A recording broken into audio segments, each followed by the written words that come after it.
కొడుక రమేశయ్య కొడల సుమిత్రమ్మ నేనెళ్ళిపోతున్నా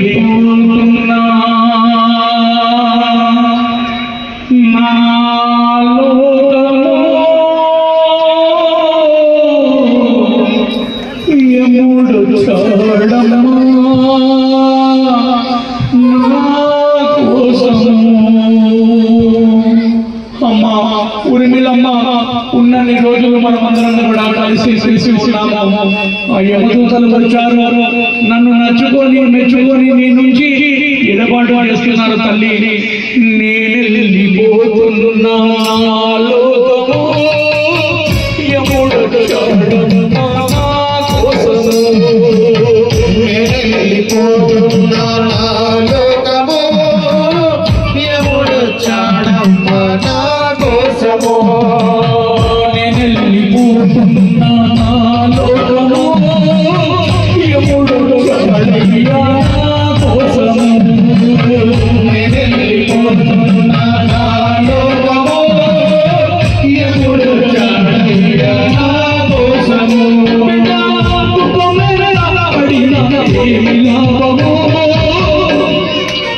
గడువైపోయిందంట నా కోసము.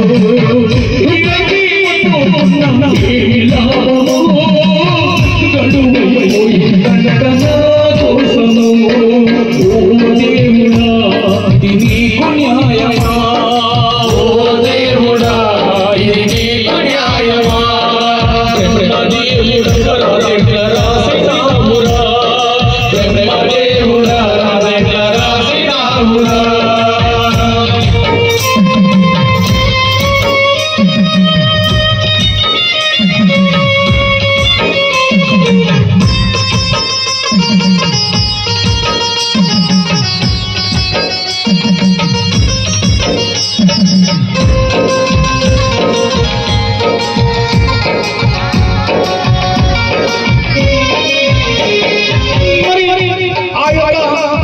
లక్ష్మణ భార్య, కొడుకులు, కోడళ్ళు, మనమనులు, మనమరాళ్ళు, బంధాలు, బంధుత్వాలు, బంధుమిత్రులు అందరినీ చూశాడు.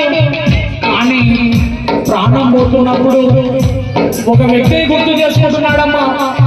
అన్న లక్ష్మణన్న చనిపోయే క్షణాలల్లా ఒక వ్యక్తిని గుర్తు చేసుకుంటున్నాడు. ఆ వ్యక్తి ఎవరు చెప్పగలరా మీరు?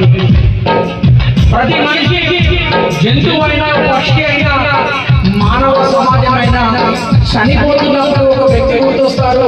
మరి ఎవరు వస్తుందో మా గుర్తుగా చెప్పండి. చెప్పాలా మీరు? రంజిత్ అన్న కాదన్న, లక్ష్మణన్న కూడా కాదు, కొడుకులు కాదు, బిడ్డలు కాదు, మనమన్లు కాదు, మనమరాలు కాదు, అమ్మ. ఎందుకంటే నవమాసాలు మోసి కన్నీటి పెంచి బిడ్డ చేసి ఈ భూప్రపంచాన్ని ప్రతి బిడ్డకు పరిచయం చేస్తుంది. జంతువు అయినా, పక్షి అయినా, మానవ సమాజంలో తల్లే. ఆ తల్లి స్థానమే మన మానవ జన్మకు మూల కారణం. కాబట్టి ప్రాణం వదులుతున్నప్పుడు ఆ తల్లి ఎల్లమ్మను గుర్తు చేసుకుంటున్నాడు. ఏ విధంగా గుర్తు చేసుకుంటా ప్రాణం వదులుతున్నాడు అంటే అమ్మ, నవమాసాలు నన్ను మోసావు, ఈ గర్భతొట్టెలలో ఎల్లలుగావు. నవమాసాలు నన్ను మోసావు, ఈ గర్భతొట్టెలలో ఎల్లలుగావు. నవమాసాలు నన్ను మోసావు, ఈ గర్భతొట్టెలలో ఎల్లలుగావు.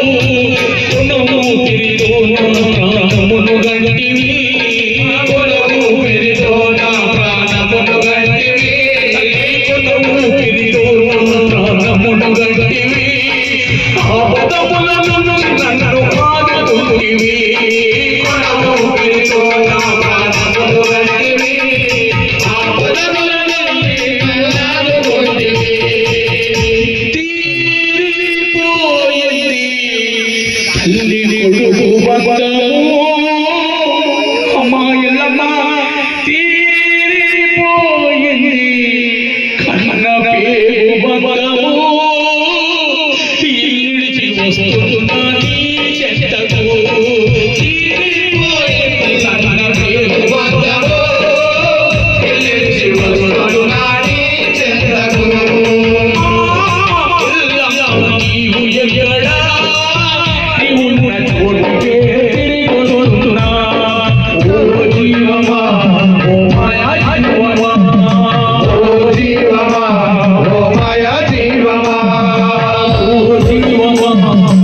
వెళ్ళిపోయేటి జీవమా ఓ జీవమా వెళ్ళిపోయే జీవమా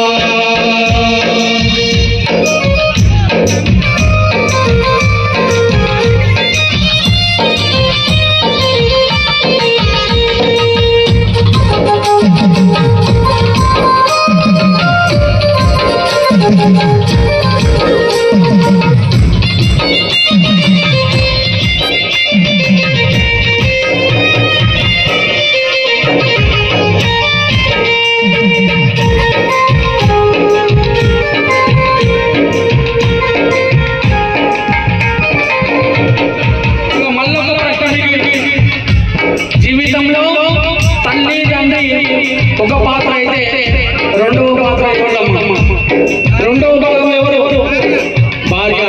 ఎందుకంటే ఆ ఈశ్వరుడు కూడా తన శరీరంలో పార్వతికి అర్ధ శరీరం నుంచి అర్ధనారీశ్వరుడు అయ్యాడు.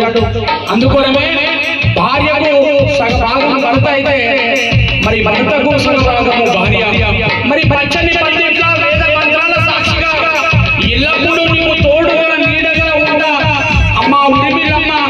ఎన్ని కష్టాలు వచ్చినా ఎన్ని సుఖాలు వచ్చినా మనం ఇద్దరమే పంచుకుందామని ప్రమాణం చేసి మరి 10 రోజులకేమో ఆ తల్లి ఉరిమిలమ్మను ఒంటరిగాన్ని చేస్తున్నప్పుడు ఇక ఉరిమిలమ్మ కూడా చెప్పాలనుకుంటుందంట.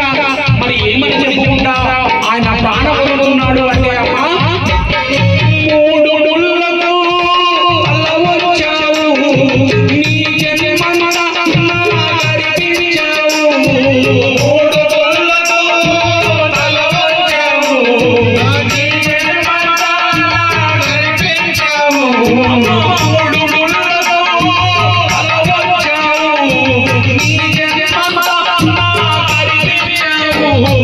నేనే నీ సర్వమని పరితపిస్తివి సర్వమని పరితపిస్తివి నీ సర్వమని పరితపిస్తివి ఆయన పాశము తాగగానే ఆరిపోతివి. నీ సర్వమని పరితపిస్తివి ఆయన పాశము తాగగానే ఆరిపోతివి. తీరిపోయింది మన పెళ్లి బంధము. అమ్మ ఉరిమిలమ్మ అన్న లక్ష్మణ ప్రాణం వదులుతున్నప్పుడు తెగిపోయింది 3 ముళ్ళ బంధము. ఓ భార్య ఉరిమిలమ్మ నీవు భద్రము. తెగిపోయింది 3 ముళ్ళ బంధము. భార్య ఉరిమిలమ్మ నీవు పరిలము. ఉరిమిలమ్మ పిల్లలైలము వెళ్ళిపోతున్న స్వర్గలోకము. ఓ దేవుడా ఇది నీకు న్యాయమా? ఓ దేవుడా ఇది నీకు న్యాయమా? బ్రహ్మదేవుడా రాజెట్ల రాసినావురా. బ్రహ్మదేవుడా రాజెట్ల రాసినావురా.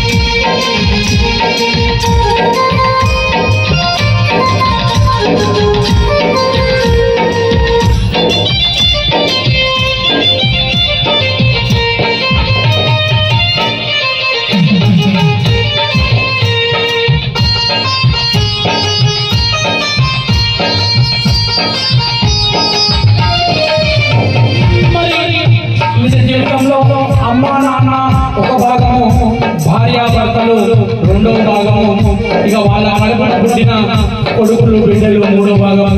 మరి ప్రాణం వస్తున్నప్పుడు తన కొడుకు ఈ విధంగా చెప్పాలనుకుంటున్నాడంట. ఆశపడుతూ అడగాలనుకుంటున్నాడంట. ఈ విధంగా ప్రాణం వస్తున్నాడు.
సంపాదించాలని ఆ సమయంలో కొందరు కోట్ల రూపాయలు సంపాదిస్తారు, కొందరు లక్షల రూపాయలు సంపాదిస్తారు, మరి కొందరు రోడ్డు మీద అడుగునే బిచ్చగాళ్ళు తయారవుతారు. కానీ చనిపోయే ముందు మన సావు మన కన్నం కనిపిస్తున్నప్పుడు ఇక 1 నిమిషం 2 నిమిషాలు అయితే మనం చనిపోతామన్నప్పుడు ప్రతి మనిషికి 2 ఆశ వస్తుంది. మొదటి ఆశ మేడలు మిద్దెలు బంగారము ధనము ధాన్యము అంతా సంపాదించాలని ఒక ఆశ పుడితే మన సావు మనకు కనిపిస్తున్నప్పుడు 2వ ఆశ ఏం పుడుతుందంటే కోట్ల రూపాయలు ఉన్నోళ్ళకైనా లక్షల రూపాయలు ఉన్నోళ్ళకైనా ఆ రోడ్డు మీద అడిగిన భిక్షగాడికైనా 2వ ఆశ ఏం పుడుతుందంటే నా సాగు ఎవరు చేస్తారు, నా సాగు ఎట్లా చేస్తారు, నన్ను ఏ విధంగా తీసుకెళ్తారు శ్మశాన వాటికి అని ప్రతి మనిషికి ఆశ పుడుతుంది. కానీ మన హిందూ సాంప్రదాయం ప్రకారము అమ్మనో నాన్ననో చనిపోతే ఆ ఇంట్లో పెళ్ళైన తన కడుపున పుట్టిన బిడ్డలు అల్లుళ్ళు కలిసి ఆ సాగు చేసే భాగ్యము దక్కుతుంది. అన్నలో అమ్మల్లో చనిపోతే మరి పెళ్ళైన అక్క చెల్లెళ్ళు బావలు ఆ సాగు చేసే భాగ్యము దక్కుతుంది. కాబట్టి మరి తన బిడ్డ ఒకగాను ఒక బిడ్డ మరి మాలతమ్మ అల్లుడు మౌనిశ్రీల ఈ విధంగా ఆశపడకుండా పోతున్నాడంట.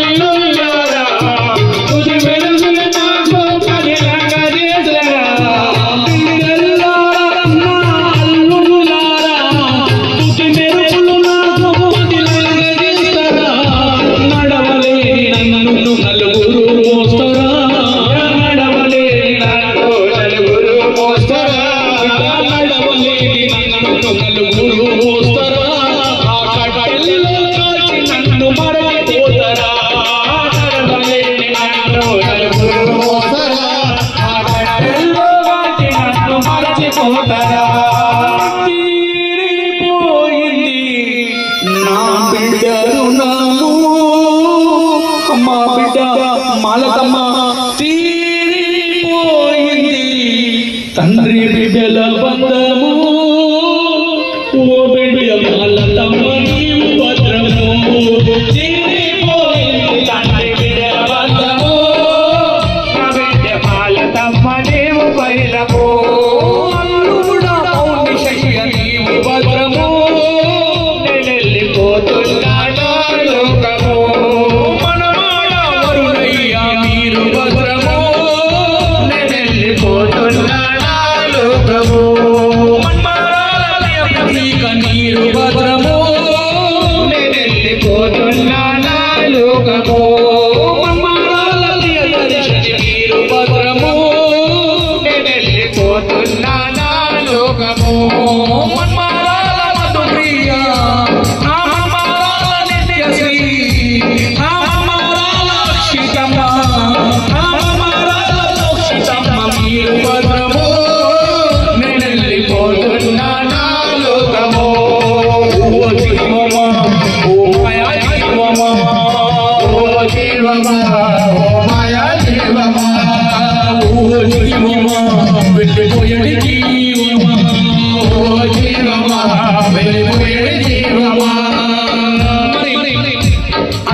ఈ బంధాలు బంధుత్వాలు అమ్మను నాన్నను ఉన్నన్ని రోజులు మనం కూడా అనుకుంటామంట, అరే నా భార్య నా పిల్లలు, అరే నా భర్త, నా కొడుకులు, నా బిడ్డలు, నా అన్నదమ్ములు, నా అక్కజెల్లెలు, నా వదిన వరుణులు అని మనము ఈ బంధాలు బంధుత్వాలు పెంచుకుంటా మనము చివరి రోజు వెళ్ళిపోతున్నప్పుడు అమ్మ మనతో పాటు ఎంత ప్రేమ పంచినా, ఎంత ప్రేమానురాగాలు పంచినా చివరికి మన కడుపున పుట్టిన మన కొడుకు గాని, మన బిడ్డ గాని, కట్టుకున్న భార్య గాని, కట్టుకున్న భర్త గాని ఎవరు కూడా మన వెంబడి ఎవరు కూడా రారమ్మ.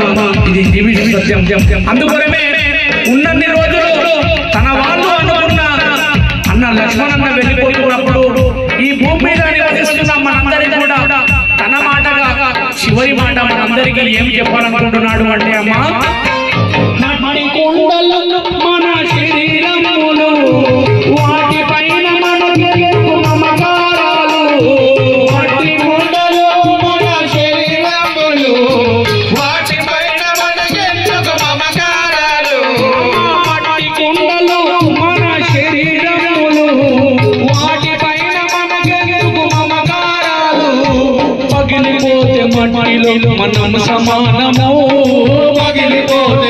మట్టిలో మనము సమానము పగిలిపోతే మట్టిలో మనము సమానము తప్పదెవరికైనా శ్మశానము పగిలిపోతే మట్టిలో మనము సమానము తప్పదెవరికైనా శ్మశానము ఓ చాలదాసుడి మదిలో విచారము